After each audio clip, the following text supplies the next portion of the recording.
Fokus Pagi, Radio Republik Indonesia Lok Semawe.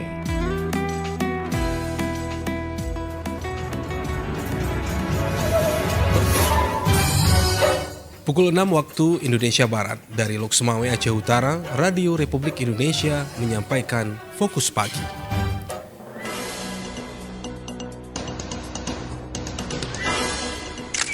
Satker sudah mulai proses administrasi rekonsiliasi namanya. Rekonsiliasi itu memastikan data untuk nanti pembayaran THR itu benar dan nanti KPPN akan menyalurkan secara benar dan tepat jumlah. Nah, kita awali dengan makanan pembuka atau takjil itu hanya 10%. Jadi jangan saat berbuka itu jangan kita jadikan ajang balas dendam.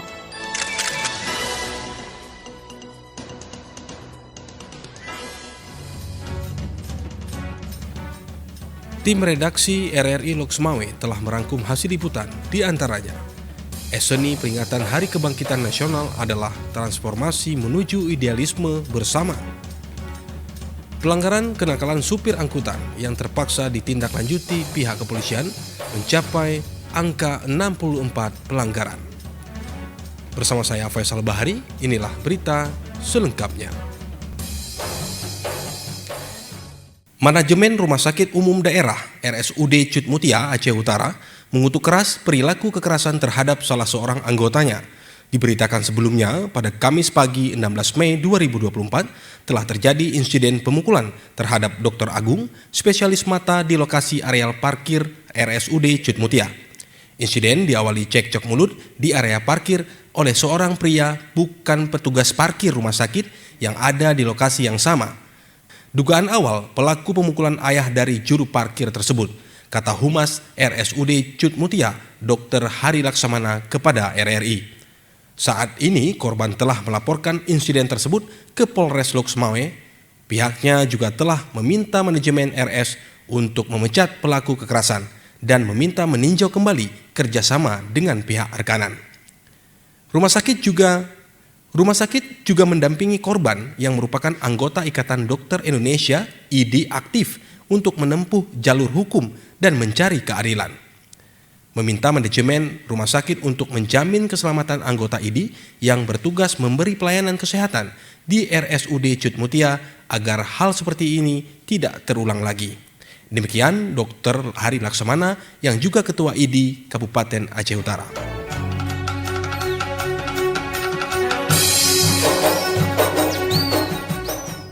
Di era global sekarang ini, keterbatasan anggaran dikeluhkan juga menjadi hambatan dalam pelestarian seni budaya Rapai yang ada di wilayah Kota Lok Semawe. Berikut dilaporkan Zulfikri Yasin. Minimnya perhatian pemerintah melalui peran DKH masih menghambat pelestarian seni budaya Rapai di wilayah Kota Lok Semawe. Salah seorang syekh pemain Rapai di Kampung Alu, Kecamatan Muara II, Kota Lok Semawe, yang saat ini terus berupaya untuk melestarikan budaya Rapai. Dari 4 wilayah kecamatan Kota Lok Semawe, hanya Kecamatan Banda Sakti yang tidak ada grup Rapai. Sementara dari 3 kecamatan lainnya disebutkan Suari, ada sekitar 30 desa grup Rapai yang memerlukan dukungan dan binaan dari pemerintah kota. Melesatkan semua Rapai ini cuma 30 desa. 30 desa itu kan termasuk kan Kecamatan Muara II, Kecamatan Belang Mangan, Muara I. Tapi kalau Banda Sakti nggak ada. Memang kalau Banda Sakti itu Kota Sungai itu memang tidak ada Rapai.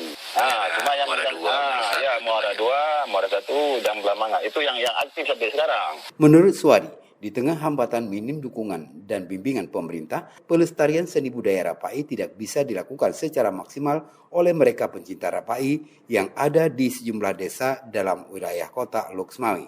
Demikian juga halnya dengan kegiatan penampilan menabur Rapai Uro antar kampung yang tidak dapat digelar secara kontinu karena alasan keterbatasan dan ketersediaan dana. Ya kalau langkahnya kan dari saya bilang tadi kan ini kan kita kan perlu dana semua. Sebenarnya ini pemerintah ini kan harus dipanggil semua grup-grup Rapai. Harus dipanggil. Ya kan kita duduk kan kita yang perlu kita benahi. Ini kan kalau memang sebenarnya kan yang harus dibangun itu kan ketua TK. Jadi ketua TK yang diberikan kepada anggota gini. nih. Jadi kan kalau ketua DKA-nya vakum begitu kan. Meskipun kegiatan tabur rapai uruh antar kampung terkendala karena alasan dana, Suari yang dinobatkan sebagai seorang syekh di kampung Alu tetap optimis melakukan pelestarian dengan memperkenalkan seni tabuh rapai kepada generasi melalui kegiatan latihan rutin. Demikian Zulfikri Yasin melaporkan.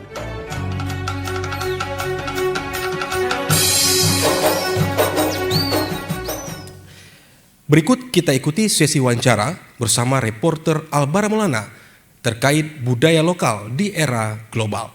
Silakan Albara.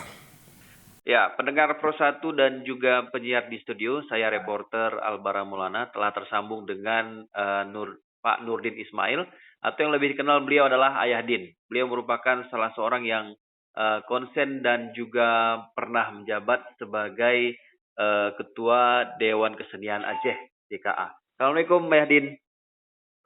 Waalaikumsalam warahmatullahi wabarakatuh. Apa kabar Ayah Din? Selamat siang. Alhamdulillah sehat, Ayah Din sehat, Ya, juga pemirsa selamat siang semuanya. Ya. Mendengar RRI yang budiman. Ya, Ayah Din, jadi kan ini kita ketahui bersama untuk saat ini masyarakat Indonesia ataupun bangsa Aceh saat ini juga sedang dalam kondisi di era digitalisasi ataupun globalisasi yang cukup sangat canggih. Nah, kalau Ayah Din melihat sendiri bagaimana sebetulnya budaya lokal di era global kali ini Ayah Din? Pada prinsipnya saya lihat ini sudah sangat menurun tentang budaya-budaya lokal yang seharusnya dilestarikan. Ada dukungan penuh daripada pemerintah tempat. Selama globalisasi ini saya melihat seni dan budaya yang ada di daerah Aceh bukan hanya Kota Lok Sumawe, Aceh Utara dan seputaran, hampir keseluruhan di Aceh sangat sedikit pemerintah kepedulian terhadap budaya lokal di dalam mengikuti globalisasi hari ini gitu. Artinya budaya ini sebetulnya penggiat-penggiat budaya ini ataupun penggiat-penggiat kesenian Aceh ini sebetulnya masih ada, hanya saja kurang dukungan ya Ayah Din. Iya masih. Selama saya menjabat sebagai Ketua DKA Kabupaten Aceh Utara, itu saya lestarikan semua sampai ke alat tunjang itu semuanya masih saya aktifkan semua.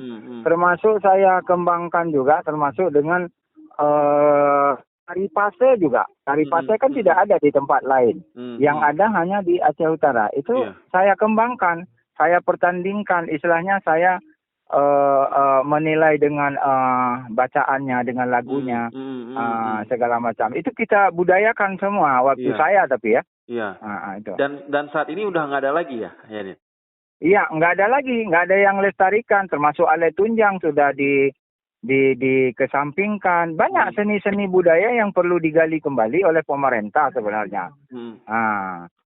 Tapi hari ini itu sangat sedikit kepedulian pemerintah. Dan kalau kita pun meminta dana untuk seni dan budaya khususnya daerah Aceh, itu sangat sedikit perhatiannya untuk memberikan sedikit anggaran atau pemikiran kepada seni dan budaya yang ada di Aceh.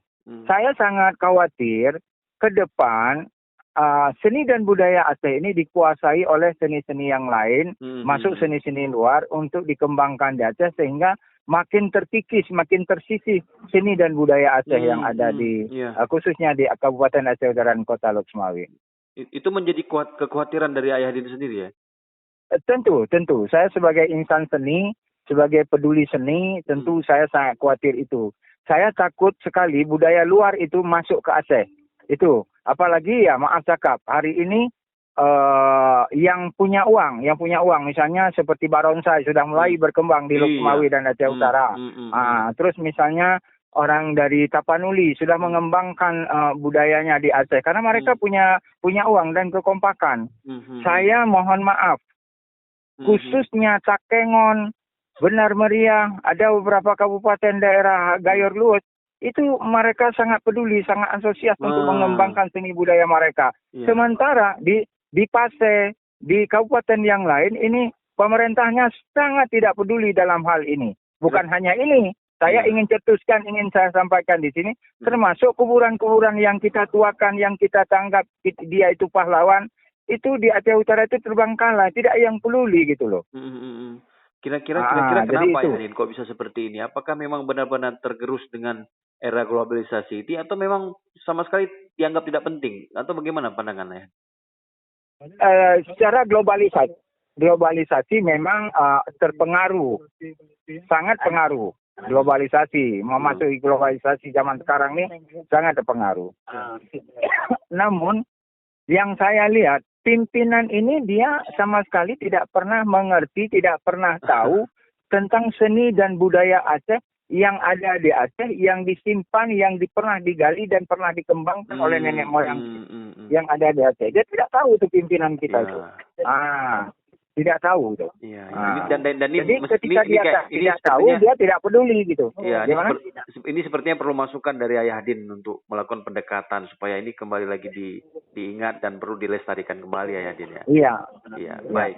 Jadi mohon maaf saya sambung sedikit. Iya. Itu waktu saya menjabat sebagai pimpinan seni dan budaya Kabupaten Aceh Utara, nama Aceh Utara pernah saya kembangkan menjadi nomor 2 di tingkat provinsi di TKA yang lalu.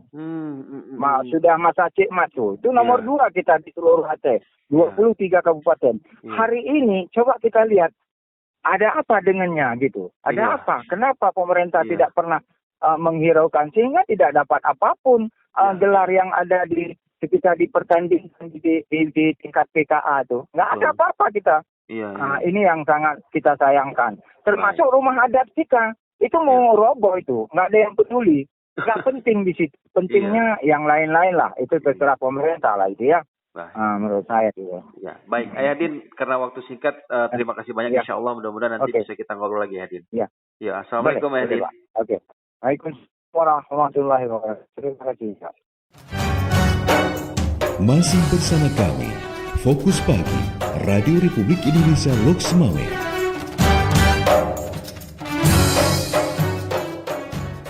Dengan momentum Hari Kebangkitan Nasional, semua pihak diminta mendukung untuk terwujudnya Indonesia Emas. Berikut Nasrullah melaporkan.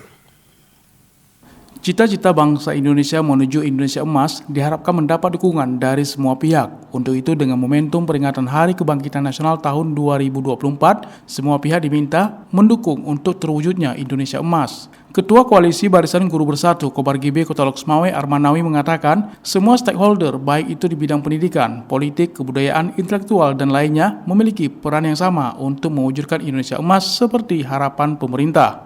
Dalam rangka memperingati Hari Kebangkitan Nasional, saya pikir semua stakeholder harus berpikir berkemajuan, baik dari segi pendidikan, politik, kebudayaan, maupun para intelektual harus berpikir maju untuk memajukan Indonesia lebih maju daripada sebelumnya. Dan kita harus melihat ketertinggalan kita dengan negara-negara maju. Dari segi kuantitas jumlah penduduk Indonesia punya peluang untuk maju dan berkompetensi dengan bangsa-bangsa lain di dunia. Dan juga kita harus, para pemimpin itu harus punya misi yang baik untuk mendukung anak-anak bangsa berkreativitas untuk berkompetensi di segala bidang. Lebih lanjut disebutkan, terlebih dengan tema peringatan Hari Kebangkitan Nasional yakni Bangkit untuk Indonesia Emas, tentunya diperlukan persiapan dan kebersamaan semua pihak bersama pemerintah untuk menyiapkan sumber daya manusia atau SDM yang handal dari semua disiplin ilmu, terlebih kepada generasi muda yang akan melanjutkan roda estafet nantinya. Demikian, Nasrullah melaporkan. Masih bersama kami, Fokus Pagi, Radio Republik Indonesia Loks Mawé.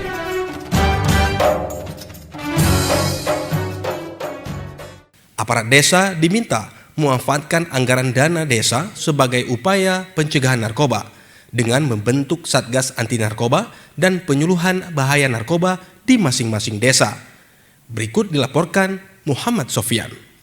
Peran sebagian aparat desa di wilayah kerja Badan Narkotika Nasional BNN Kota Loks Mawé dinilai masih kurang. khususnya terhadap upaya pencegahan penyalahgunaan narkoba di masing-masing wilayahnya dengan memanfaatkan anggaran dana desa. Kepala BNNK Loksmawe AKBP Werda melalui penanggung jawab bidang pencegahan dan pemberdayaan masyarakat Muhammad Iqbal saat dikonfirmasi RRI kemarin membenarkan partisipasi sebagian aparat desa melalui anggaran dana desanya masih belum dimanfaatkan sebagai upaya pencegahan penyalahgunaan narkoba. Hal itu dibuktikan dari tahun 2023, seperti di kota Loksmawe hanya Kecamatan Banda Sakti dan Kecamatan Muara Satu yang sudah memulai pencegahan narkoba di tingkat desa, antara lain membentuk Satgas Anti Narkoba. Kemudian di Aceh Utara hanya Kecamatan Samtalira Bayu yang semua desanya telah membentuk Satgas dan menggelar penyuluhan bahaya narkoba. Kalau kita lihat masih sangat-sangat kurang peran serta aparat desa untuk mengupayakan dana desa yang mereka kelola sendiri untuk pencegahan narkoba. Karena yang saya lihat, mohon maaf nih sebelumnya, jadi kegiatan pencegahan narkoba tidak mengambil untung seperti pembangunan jalan, pembangunan parit-parit yang jelas tuh keuntungannya berapa. Tapi kegiatan pencegahan narkoba mereka sering yang kelola, mereka sendiri yang membuat kegiatan, dan itu kan rasanya kan lebih baik daripada membangun fisik. Kan lebih baik membangun mental masyarakat supaya mereka sadar dan paham tentang bahaya narkoba. Dan saat disinggung mengapa masih banyak aparat desa yang belum berupaya menggunakan anggaran dana desa membentuk Satgas Anti Narkoba dan penyuluhan bahaya narkoba, sebut Muhammad Iqbal, hal itu disebabkan masih ada stigma aparat desa menilai narkoba di wilayahnya belum begitu berbahaya. Padahal secara umum Aceh sudah ditetapkan darurat narkoba. Muhammad Sofyan melaporkan. Demikian pendengar berita pagi edisi hari ini. Bersama saya Faisal Bahari, tetaplah bersama kami di Loksmawe Pagi. Demikian Fokus Pagi Radio Republik Indonesia Loksmawe.